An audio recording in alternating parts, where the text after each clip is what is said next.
We got to stop building and replacing pipelines. You got to go vote for somebody else. All right, thanks so much, sir. We're going to have you here. Thank you so much. Thank you so much. I'm going to vote you in the general if you treat me Yeah, right. I know. Well, I'm not. Well, can I have a Look, picture? you're asking a picture of me. You're coming up to tell me you don't support me. No. My plan. Yeah, you did. You said you I said I would support you in the general. I'd love to make sure we can't use any oil or gas. Period. Now. Is it possible? Yes. Well, you ought to vote for somebody else. Hello there, Internet. How are you today? I've been better. So my birthday is on March 3rd. It was on Super Tuesday.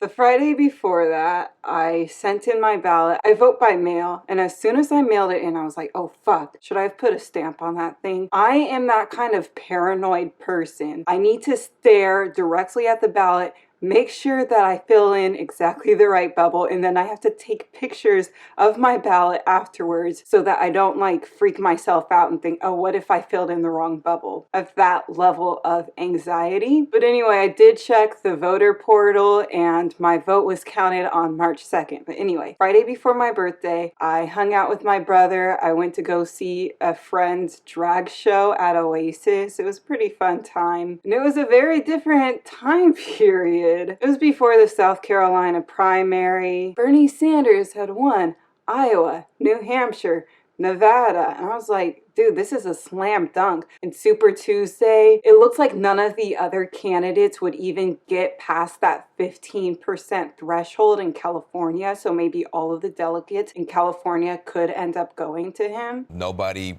6 months ago thought we'd be sitting here with Bernie Sanders on his way to the nomination. He's on his way to the nomination. Now something can happen to stop him. Somebody might have some marbles to throw on the stairs or banana peel. They better find it. Money? They better find it because this guy is off and running. You know what happened? They found the fucking marbles. First we got South Carolina. Buttigieg and Klobuchar dropped out and then endorsed Joe Biden, even though, like, for their supporters, their second choice was Bernie Sanders. Elizabeth Warren decided to stay in the race. So then when Super Tuesday came around, I could not sleep. I had trouble eating. I could not focus on anything else. People asked me, what am I gonna do for my birthday? And I said, I'm just going to cry. The thing is, the gap between Bernie Sanders and Biden, it wasn't that big, and it's still not that big. Like, it's not insurmountable. You need almost 2,000 delegates in order to be our Democratic nominee, and Biden isn't even halfway there yet at this point. But I just knew that the media would take this and run with it. When Bernie was in the lead, his success was downplayed by the mainstream media as soon as Biden takes the lead. It's game over for you, Bernie. All of your supporters should essentially just give up and unify the party. You're seen as the reason for the failure of the Democratic Party, but not this guy. No, not this guy. This is A+ campaigning right here, right? This guy goes to a swing state, gets confrontational with another voter, tells them to go vote for somebody else, and doesn't engage with them at all in a civil way. But you know, Bernie bros, it's Bernie bros who are the problem. Now people are like, oh, we can have standards for candidates beyond, are they Republican? Nope. Oh, I guess I'll vote for them. So a bunch of Democratic politicians have all lined up to endorse Joe Biden, and he has been coasting on that ever since. Some of the endorsements have just fucked me up. Like Andrew Yang, for example, he said that he would endorse the candidate who supported universal basic income. Hi, I'm here. Yeah. Tulsi Gabbard supports universal basic income, but he did not endorse her. We're 2 Super Tuesdays in, and he immediately endorses Joe Biden because he said that he wanted to support the Democratic nominee, and it looks like Joe Biden's ahead. Therefore, he's automatically going to win. I like that he didn't bullshit us and pretend that he actually agrees with Joe Biden's policies or thinks that his policies are better than Bernie Sanders' policies. But not even half of the states have voted at this point in time. And I don't really like that. You're telling half of the country that their votes no longer count, that they don't matter anymore. Sure, maybe Joe Biden might be the nominee. I would like for the entire country to have a chance to vote on that before saying who the nominee is. But you know what? His endorsement did not fuck me up as much as Kamala Harris, because okay, I'm not the biggest fan of Kamala Harris. I'm not really a fan of hers at all, although I did vote for her 2 or 3 times before, so there's that. Not for president, of course. I do not understand this whatsoever. She started off by talking about Bloody Sunday. She talked about how she was thinking about all of the people who fought and died for our civil rights. She goes from that to saying that she's endorsing Joe Biden, and I don't really see the link between those two. It's like, okay, I've been thinking a lot about people who have fought for our civil rights, and I've decided not to endorse the candidate who's actually involved in the civil rights movement. I'm not going to endorse the candidate who's been fighting for racial justice for decades. For decades, not just when it became popular. She's gonna talk about the civil rights movement, how that was so inspiring, and with great enthusiasm, endorse the guy who lied about participating in the civil rights movement. When I marched in the civil rights movement, I marched with tens of thousands of others to change attitudes, and we changed attitudes. When I was about the age of the guy standing over there, I got involved in the civil rights movement. He knows it's untrue. Don't take my word for it. Take his. I was not an activist. I was not out marching. I was not down in Selma. I was not anywhere else. With great enthusiasm, endorse the guy who opposed busing. I do not believe you are a racist, but you also worked with them to oppose busing. She was still calling Biden a racist. I'm not calling you a racist. Racist. So what happened? Wait.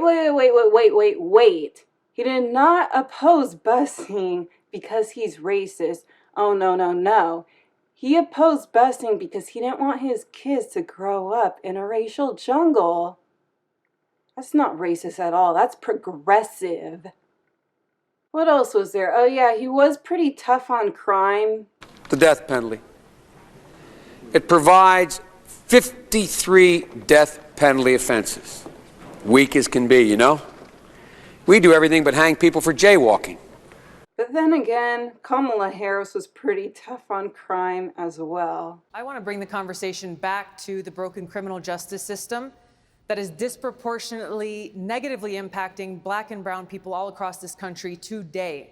Now, Senator Harris says she's proud of her record as a prosecutor and that she'll be a prosecutor president, but I'm deeply concerned about this record. There are too many examples to cite, but she put over 1,500 people in jail for marijuana violations and then laughed about it when she was asked if she ever smoked marijuana. Have you ever smoked? I have. Okay. And I inhale. I did inhale. Maybe birds of a feather flock together. Listen, I don't really care that Kamala Harris endorsed Joe Biden. I don't really value Kamala Harris's opinion.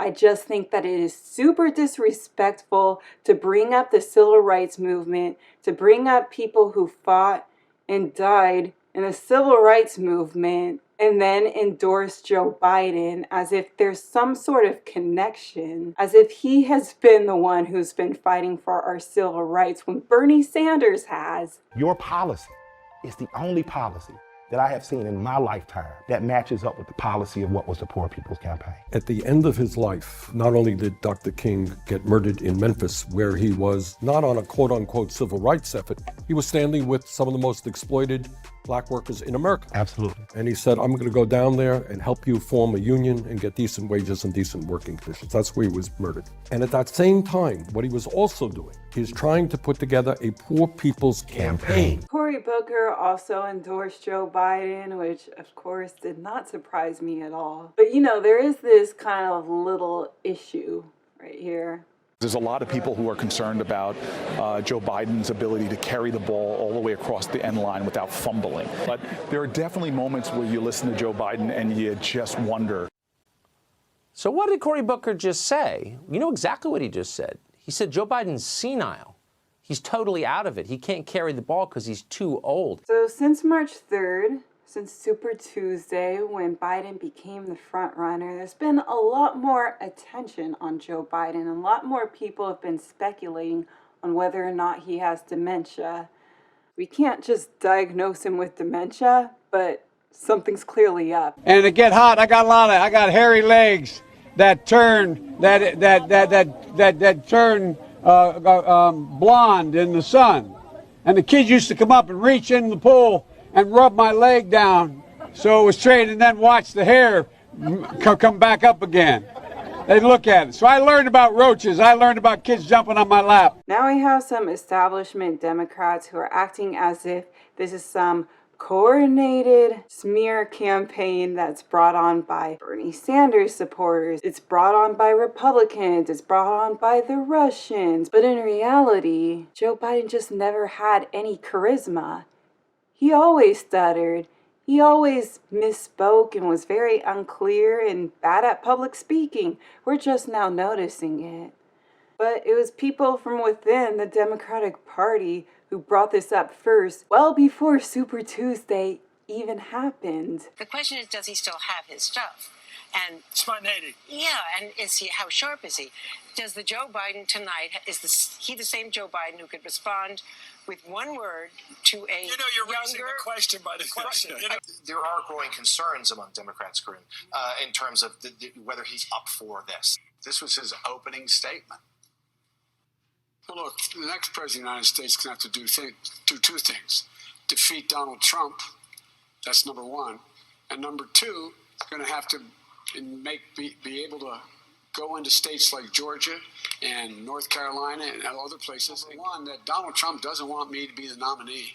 That's pretty clear. He held up aid to make sure that while at the same time innocent people in the Donbass are being killed by Russian soldiers. Secondly, I found out that Vladimir Putin doesn't want me to be president. All right, so of course, Willie, he's struggling there. He's closing his eyes. Are we afraid to say that a lot of his sentences don't make sense? They do not have to buy in. You just said that. You just said that 2 minutes ago. You just said 2 minutes ago that they would have to buy in. You said they would have to buy in. Have to buy in. If she qualifies for Medicaid, are you forgetting what you said 2 minutes ago? Be in for it. Are you forgetting already what you said just 2 minutes ago? So we pulled the transcript, and he does say here, anyone who can't afford it gets automatically enrolled in the Medicare type option we have, and then goes on with his answer. And then later on, if you lose your job, your insurance from your employer, you automatically can buy into this. That. You know that others that have gone after him on stage like that are no longer with us. Eric Swalwell, Kirsten Gillibrand, and others. You worried at all that by taking him on in this kind of way? Not at all. We had a debate about health care policy, okay? And that's what a debate is for. And so I would say to Democrats out there, when we go up against Donald Trump in October of 2020 on a debate stage, look, you better come ready to prove your point. People who went after him hard are no longer with us. That sounds so fucking sinister. But if he is our nominee, he's going to go up against the Republicans, and they're not going to hold anything back. So you might as well say everything that you have to say now in front of all of America so that we can choose who the best candidate is for the job. They're already talking about whether or not he has dementia, whether or not he's senile. And again, they are also pointing out that Democrats pointed this out before the Republicans. Listen, I know that there are a lot of people in this country who really, really, really hate Trump. There are people who will vote blue no matter who. It doesn't matter if the guy has a shaky record. It doesn't matter if he's confrontational with voters. As long as he's not Donald Trump, he's earned their vote. But you know what? There's swing states. There are swing voters, and those people have always existed. There are people who do not care about Democrat or Republican. They care about policy. They care if the specific politician has their values, is qualified for the job, and they don't vote because they have some undying loyalty to the Democratic Party. You can't just say to them, vote blue no matter who. Oh, I'm not a Republican, vote for me. Oh, that guy's Donald Trump and I'm not Donald Trump, vote for me. That's not going to work in a swing state. You need to give people concrete reasons to vote for you. And do you really think that this guy is the one who's going to be able to successfully go into swing states and convince people to vote for him when they have previously voted for Donald Trump? Wait. Your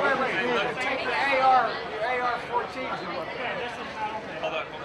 Hey, let's There's a lot of guys wanted.